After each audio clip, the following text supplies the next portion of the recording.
Hello guys. So today is the day that I'm going to be reading a little chapter of one of my favorite books, Defy the Dark. Now, this book has multiple short stories in them which are not made by the same author. So it's a different author each chapter. So, I'll read you guys, well, actually no, I won't read you guys the chapter names cuz I'll read them when I get to them. So, the first one is called Courtney Summer. It's by somebody called Courtney Summers. By the way, any of these blogs, I do not own anyone in these books, by the way. Just thought I'd point that out. So the first one, and sorry I won't be looking up at the camera, because I have horrible memory, so.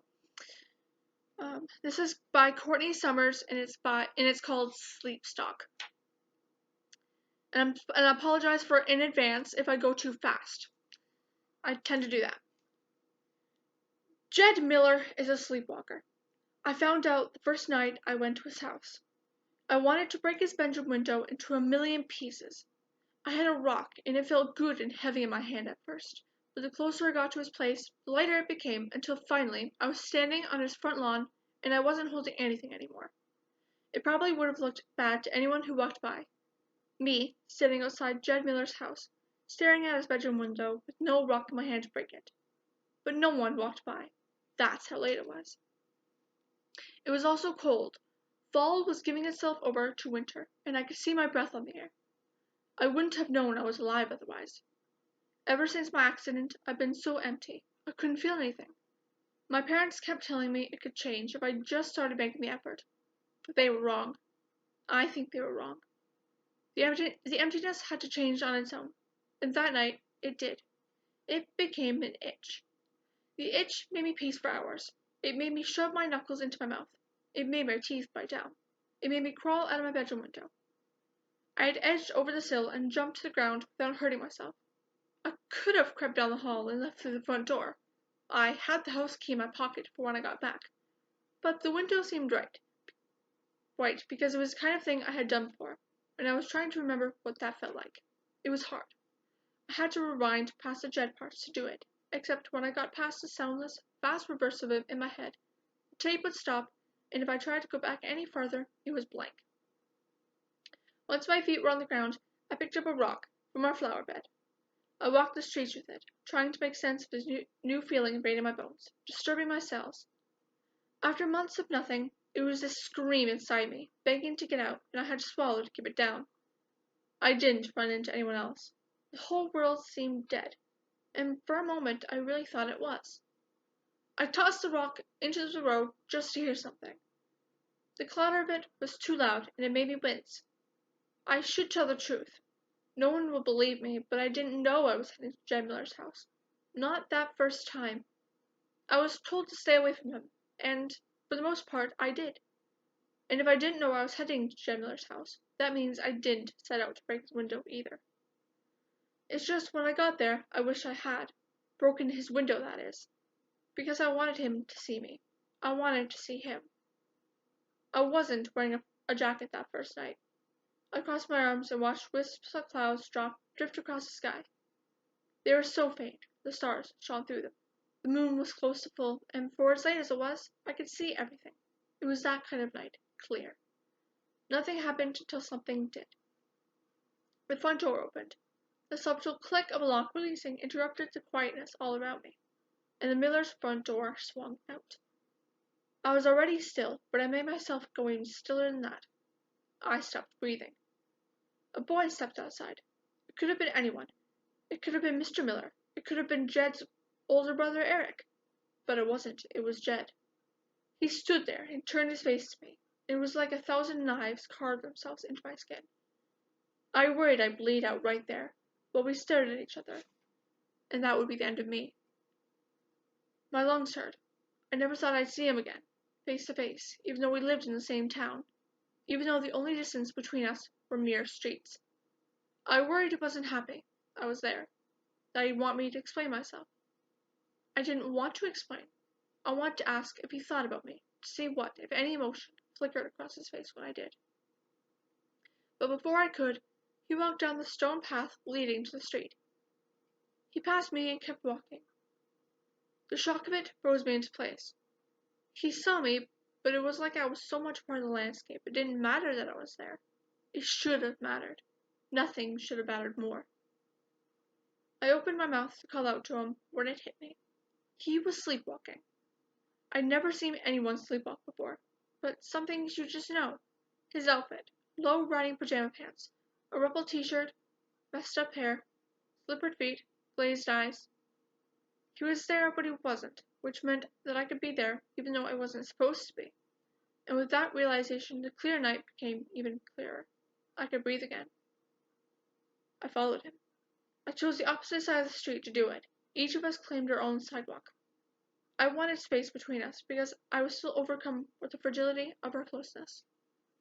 I didn't want to ruin it in case that night was all I had. As we walked, I studied him. My mother deleted and burned all my photos. I had memories, of course, but months without him faded them out, so I wanted to imprint this new visual on my soul. Jed Miller is beautiful, and to describe him as anything less is less than he deserves. He's a sturdy 20-year-old with blonde hair and blue eyes, the kind of eyes that make you melt. My mother said I needed to teach myself to see beyond them, but I wasn't sure how I could do that when they were just as amazing as I remembered them, if not more. Jed kept walking. I wondered where he was headed, when he'd wake up or if he'd make it back to his room before then. I remembered hearing somewhere that waking a sleepwalker can kill them. It can shock their body dead. That scared me. What if I killed Jed Miller? What if I made a noise and accidentally startled him to death?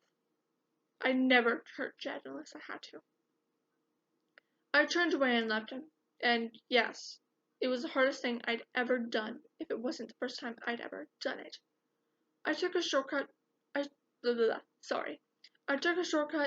Donnellys' front yard, crossing lawns until I wound up back at my house, where I went inside and crawled back into bed. The itch was there until the sun came up, and then it turned back into the emptiness, because I knew Jed was waking up in that moment, and he was waking up thinking of her, maybe, and waking up without me. In spite of it, I hoped he got home safe.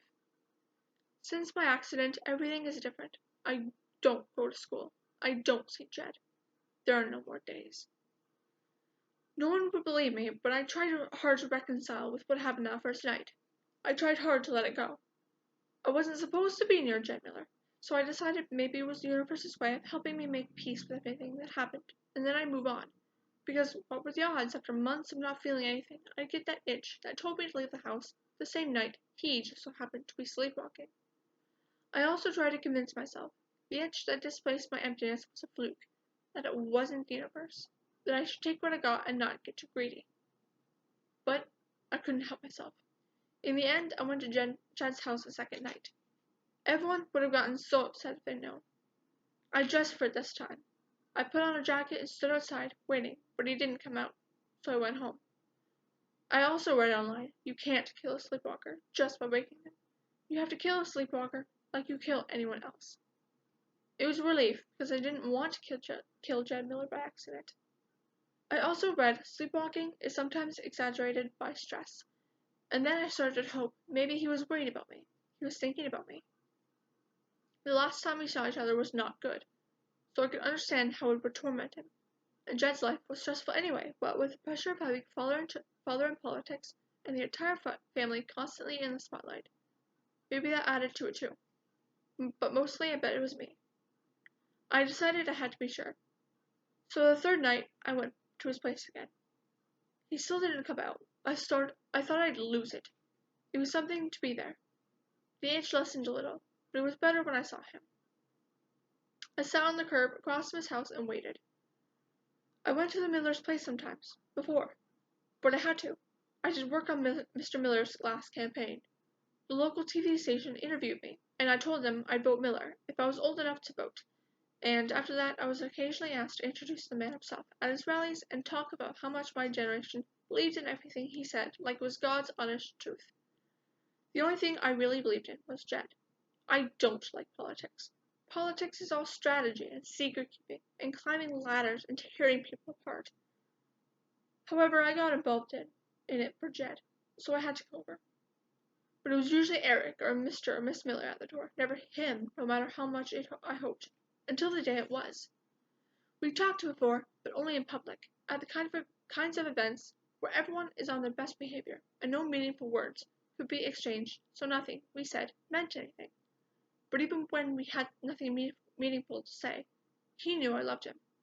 I know he did, because the day he answered the door, he got right to the point. He invited me inside and told me he'd been watching me too, and I stuttered over words that were so far removed from the normal formalities. He whispered things in my ear. I have this way with people I love. I always make sure they feel important around me. And when you make people feel important, they want to be around you all the time. For a while, too. So that day, he answered the door. Friday, June the 10th, at 3:05 p.m., was the beginning of everything. Each day after, I'd sit outside his house, on the curb, with my feet pressed flat against the pavement and my palms pressed flat against my knees, hoping he'd see me and invite me in, and whisper those things to me all over again. Sometimes he did. First, he'd open the door wide, gestured me over, and asked, "What are you doing here?" I never answered because there was only ever one reason I was there, and there was only ever one reason he'd open the door. Neither of us had to say it. It was our secret. He'd grin, and we'd go up to his room. His hands would be on me, and I felt like I was made of electricity. All throughout Jed's father's campaign, it was like that. He would steal me into his room and run his hands over my skin, through my hair, and tell me how beautiful he thought I was. And I loved it, but I hated it too, because as soon as those moments were over and I had to go home, I'd feel the absence of that spark, a taste of existing without him. I don't exist without him. The fourth night, he finally came out again. I was so relieved. Being close to him was terrifying, but also made me feel powerful, because he wasn't awake and I was, and no one could stop us from happening. It was so nice. It was just like the first night. He stayed to his sidewalk and I stayed to mine. I tucked my hands in my pockets and matched his pace perfectly, because I thought it would give me an idea of the kind of sleep he was having. It was unhurried, calm. "Jed," I whispered it so I wouldn't wake him. "Jed, do you think of me?" He didn't answer. "Jed, do you think of me?" His mouth stayed closed. "I think of you all the time. Do you think of me?" He was supposed to say yes. Yes, he thought of me all the time, and he missed me. There was a second where it was like something stirred inside him, pulling him from sleep, and I was so sure he'd say what I needed him to say. But Roy turned his porch light on before it could happen, and I couldn't afford to be seen by anyone, so I ran home. The fifth night, he came out again, and I followed him longer. It made me nervous. I worried he'd wake up. I also worried he'd hurt himself and never make it back to his house, so we could sleep up again and our nights together would end. That worry kept me awake. The fifth night, no lights came on, and I kept whispering that same question over and over because I needed to know. "Jed, do you think of me?" And then the most incredible thing happened. He answered my question, but not in the way I guessed he would. When we reached the corner, he turned right. I had a feeling where he was going, but I wasn't prepared for it. He took another turn, left, and it made me feel cold in a way that had nothing to do with the weather. He was going to the river. I had to stop following him. I didn't like the river. The river was where everything ended. My parents wanted to move to a new town to get the ugliness behind us. They meant well, but they didn't understand. I couldn't imagine giving up all these nights with Jed for days that would be hollow nothings. I took a rock again, the sixth time out. I wasn't sure why, but the itch made me feel like I should. I held onto it, and he didn't show. The seventh night was the same thing. The eighth night, I was so frustrated I decided to break his window after all, even if it ruined everything. At least he would have to wake up and see me on his lawn. Maybe that was what's supposed to happen. He'd see me on his lawn and realize his family didn't matter. That girl he was with now, she didn't matter. What happened at the river didn't matter. I raised my arm and steadied myself. I'd never broken a window with a rock in my life. But before I could, the front door opened. He came out. I love him. People are funny when you talk to them about love. I don't think most people have the kind of heart I do. I've always been the kind of person who listens to my heart and follows it. When I say listen to my heart, I mean I have to listen to it. It shouts at me. Sometimes it beats so loud I can't think. When it does that, I have to pay attention no matter what. It wasn't like the itch. The itch was different. It didn't tell me what to do. It just guided me to the people I needed in my life most, and then it made me wide open for them. It made me love them so much it was hard to take. With Jed, my heart beat louder than it ever had before. He was the one. One of the last times we spoke, Jed told me I needed to get him out of my head. I tried to explain to him in a letter. He wasn't in my head, he was in my heart. But I didn't explain it well enough, so I had to write another one. But that one didn't do the job either, because he just didn't understand. But now I think he might have understood more than I realized. I don't regret writing the letters, ever. But I wish Jed hadn't showed them to our parents after my accident. It made things more complicated than it had to be. But what's done is done. It's not like there was anything in them he could doubt. I couldn't follow him to the river that night either. Even though I wasn't ready for the river, I was ready to get closer to him. The ninth night, I crossed the middle of the road and raised my voice above a whisper, but the words that came out of my mouth weren't the ones I meant to say. Imagine you can't breathe. Imagine you're trying so hard to breathe, but every time you open your mouth, it's full of water and dirt. You can't breathe. As much as I loved him, I was angry with him too. That's how you can tell you really love someone. It's just, we had something good, and he ruined it. And now we were here, and I couldn't touch him. I couldn't have a conversation with him, and my skin was burning of how much I wanted both. I wanted to ask him how he could plan the rest of his life with her when she wasn't the kind of girl who would die for anyone. I'd give up everything for him. And now we were here, trapped in an endless cycle of nights. I needed to know what the itch driving me meant. It felt like there was something I had to do, but I didn't know what, and that made me angrier. I wanted him to taste the ground, but if I pushed him and pressed his face against it, he'd wake up. Still, I bridged the distance between us and circled in front of him, and then we were facing each other, and seeing his half-open eyes staring right at me, I still wanted to make him eat the earth. That's the thing that worries me sometimes. I feel everything too much. It makes me say or do the wrong things. I don't think, and the things I do, from the outside, they may look like the opposite of love, but they're really just actions inspired by it. How do you think of me, Jed? I asked him. I knew he thought of me, but I had to know how. Do you think of me the way I think of you? I walked backward as slowly as he walked forward, and I wished again I had the rock. When they pulled me out of the river, my teeth scraped against the dirt, the stony embankment. I wanted him to know what that was like. If I had my rock, I would aim it at his mouth, and he'd stay asleep while I tore up his lips and forced it against his tongue. But then he said my name. My name. His voice. I stumbled a little. He said it again, but there was no flicker in his eyes, so I knew he was still asleep. To hear him say it made me feel so alive, and disappeared every bad thought from my head. He kept coming at me. I wanted to reach for him, but instead I sidestepped and backed onto the curb. I watched him make his way to the river. I wondered if, when he woke up in bed that morning, it would just be a dream he had. A good dream, hopefully. The second to last time I saw Jed was before my accident. It was the night the boats came in. His father won them all, won by a landslide, but neither of us were concerned because all we knew, Mr. Miller would win. Jed drove me home before the party was over. We sat side by side in his car. There was a nice buzz in the air, but there was also a familiarity in it too. The kind that comes from sharing someone's soul, like you've been married for years and years. Jed and I had that. He pulled over an entire street away from my house and reached for my hand, and then I was awkwardly underneath him. And when we were finished, he said he was so glad he had that time together, that I kept his head above the water, that he'd miss me. I put the first two compliments away for safekeeping, but the other I echoed back at him stupidly, not understanding, still not understanding. Miss me. It was the first taste I had of drowning. The water was all around me, in my lungs, in my nose, everywhere. I couldn't breathe, and Jed had to hold me until I calmed down. And even then, I only calmed down enough to ask what he was talking about. This was nice, he said, but now it has to stop. It seemed to take forever for him to understand my lack of understanding. And then all these horrible words were coming out of his mouth about this other girl, and how I could not know about her, It wasn't like it was a secret anyway. Her family, her family was in politics too.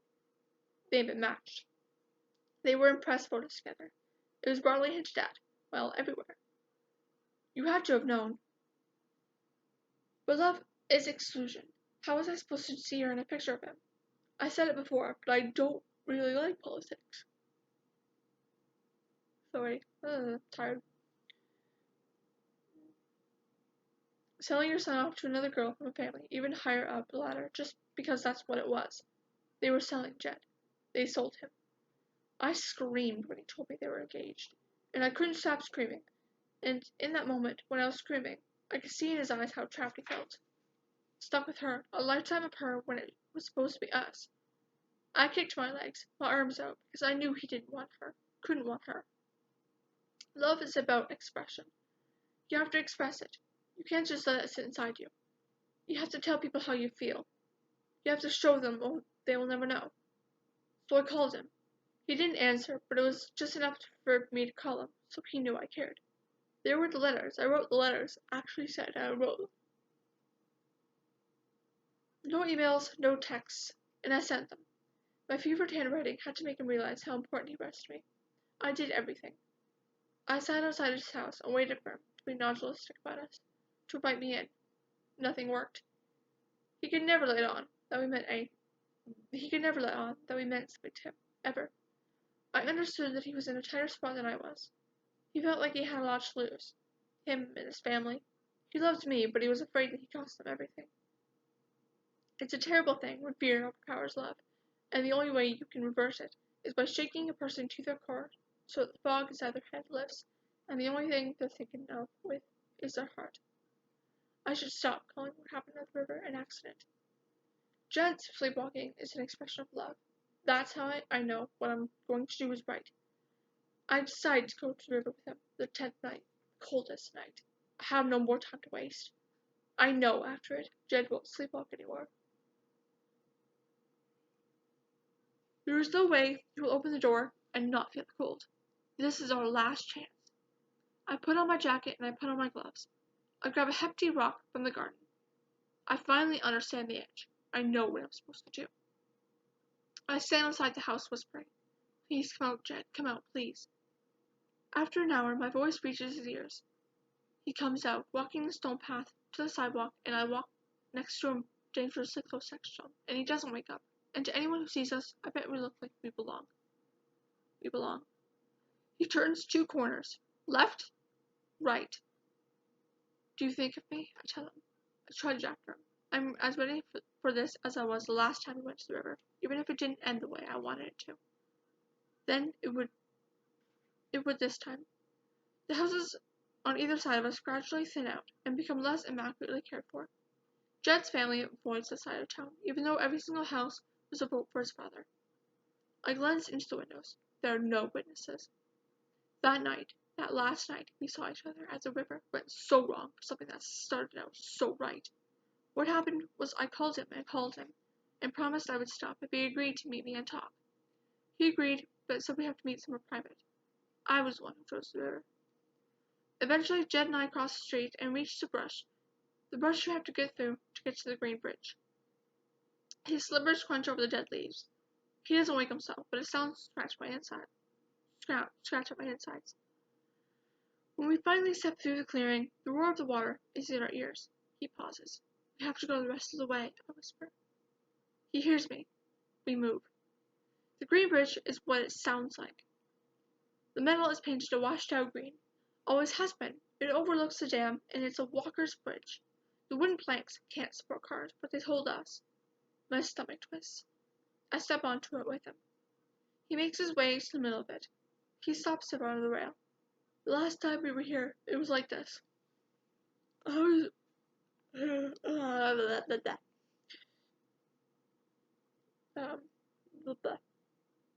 I was here first, waited for him, and by the time he arrived, I was crying because he looked so unhappy to be there. That was how much his fear twisted him. It brought down the corner of his mouth, made his face empty. He didn't want to be with her, but he didn't know how to be released. Even though he didn't say that, I could tell. I could tell because I know him better than anyone else. You love me, I said, and he told me to stop it. He asked me if I wanted money. He thought I was there for money, to keep quiet about what happened, and I just repeated myself over and over. You love me, I said, and he shook his head. You'll prove it to me. And then I stood on the rail. Things I remember, the shock of the fall, the shock of the water in my mouth, my nose, the nothingness, and then the dirt against my lips as I somehow made my way out of it alive, and my family somehow knew, and his family knew, and that's the only thing I liked about politics, now that I think about it. The secrets you're forced to keep. It was also hush-hush. Jen's fiancé and her family could never know about us. My parents promised I'd stay away. I remember the emptiness after, because even though Jen was clearly bound to a life he didn't want, his heart was supposed to kick in and give him the strength to save me from falling, and the act of saving me was supposed to make him realize it was me all along. I was the one. I thought because he didn't, it meant he didn't love me, but it turns out I was just mixed up. He was never supposed to save me from drowning. We were supposed to drown together. It's a good thing I didn't break his window that first night, now that I think about it. If I'd broken his window and he'd caught me outside his house, I wouldn't have discovered he was a sleepwalker. I wouldn't have heard the things he could never tell me in the day. I wouldn't have gotten this chance to rewrite our history in the dark, the way it was supposed to be. My fingers curl around the rock. It feels good and heavy in my hand. That is the first chapter. The next chapter will be called Nature by Aprilyn Pike. I will see you all in the next video. Bye!